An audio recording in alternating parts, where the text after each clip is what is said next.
বিসমিল্লাহির রহমানির রহিম। সুপ্রিয় দর্শক, দূরের এবং কাছের, দেশ এবং বিদেশে যে যেখান থেকে আমার এই ভিডিওটা দেখছেন সবাইকে আসসালামু আলাইকুম।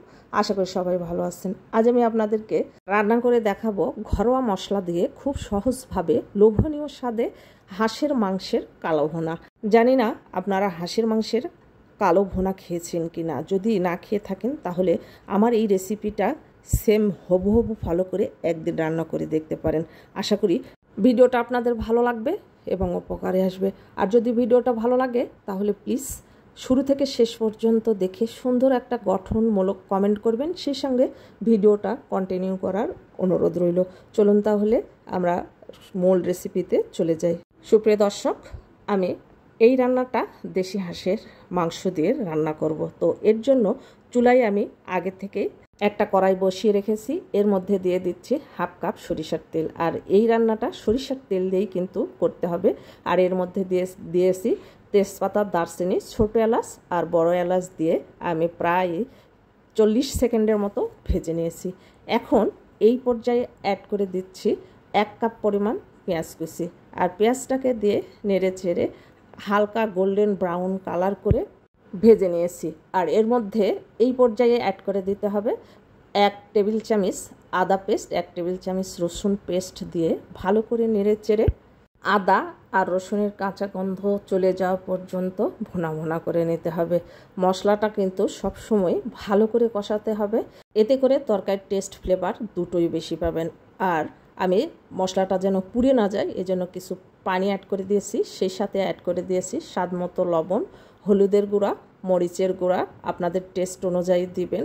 সেই সাথে অ্যাড করে দিচ্ছি ধনিয়া গুঁড়া, জিরা গুঁড়া 1 চামচ করে। এখন মশলাটাকে নেড়েচেড়ে একেবারে ভাজা করে নিয়েছি। এই পর্যায়ে অ্যাড করে দিচ্ছি হাঁসের মাংস। আমি মাংসগুলো আগেই পরিষ্কার করে কেটে ধুয়ে রেগুলার পিস করে নিয়েছি। আর এখন মাংসগুলোকে ভালো করে মশলার সঙ্গে মিশিয়ে নিতে হবে আর ভালো করে কষাতে হবে। আমি পানি অ্যাড করব না, ঢাকনা দিয়ে ঢেকে রাখবো। যদি মাংস থেকে পানি বের হয় তখন আমি আর পানি অ্যাড করব না, আর যদি পানি না বের হয় তখন আমি পানি অ্যাড করব। এই যে দেখেন, ঢাকনা দিয়ে ঢেকে আমি প্রায় 3 থেকে 4 মিনিটের মতো রেখে দিয়েছিলাম একেবারে লো আছে। কিন্তু হাঁসের মাংস সেদ্ধ হতে কিন্তু অনেক টাইম লেগে যায়, পানি কিন্তু একটু বাহির হয় নাই। এখন আমি মাংসটা সেদ্ধ হওয়ার জন্য প্রায় 1 কাপ পরিমাণ পানি আমি অ্যাড করে দিয়েছি। আর সে সাথে অ্যাড করে দিলাম 4-5টা রসুনের কোয়া। আর এই রান্নাটা কিন্তু অবশ্যই সরিষার তেল দিয়ে করবেন, যেহেতু হাঁসের মাংসের কালো ভুনা, যে কোনো কালো ভুনাতেই সরিষার তেল দিয়ে রান্না করলেই টেস্টটা ভালো আসে। আর ঢাকনা দিয়ে ঢেকে ঝোলটা একেবারে টেনে আসা পর্যন্ত এবং তেল উপরে উঠে আসা পর্যন্ত রান্না করে নিয়েছি।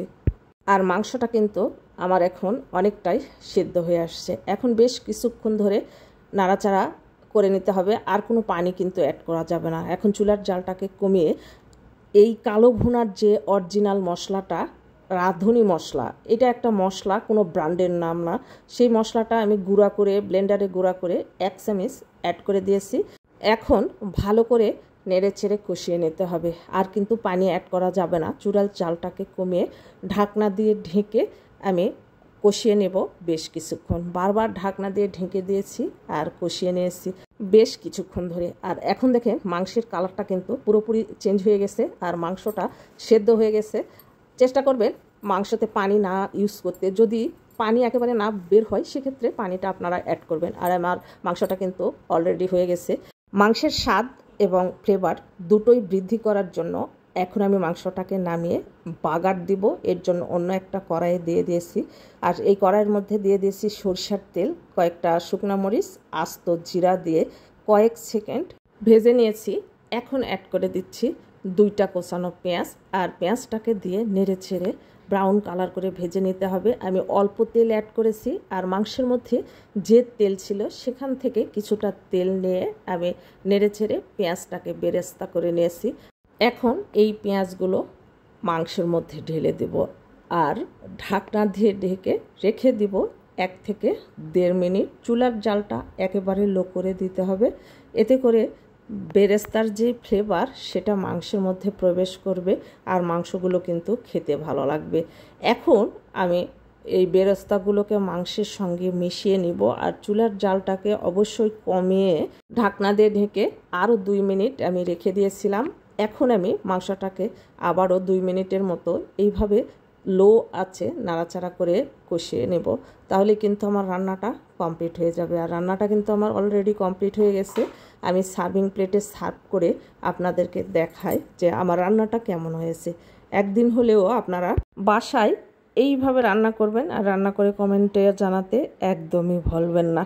এই রকম মজার আর নিত্য নতুন রেসিপিগুলো পেতে আমার চ্যানেলটা সাবস্ক্রাইব করে পাশে থাকা বেল আইকনটা ক্লিক করে রাখবেন, যেন নতুন কোনো ভিডিও ছাড়ার সঙ্গে সঙ্গে নোটিফিকেশান সবার আগে আপনার কাছে পৌঁছে যায়। আর যারা ফেসবুক থেকে দেখবেন প্লিজ ফেসবুক পেজটাকে ফলো দিবেন, লাইক কমেন্ট শেয়ার করে আমার পাশে থাকবেন। ভালো থাকবেন সবাই, দেখা হবে পরবর্তী ভিডিওতে।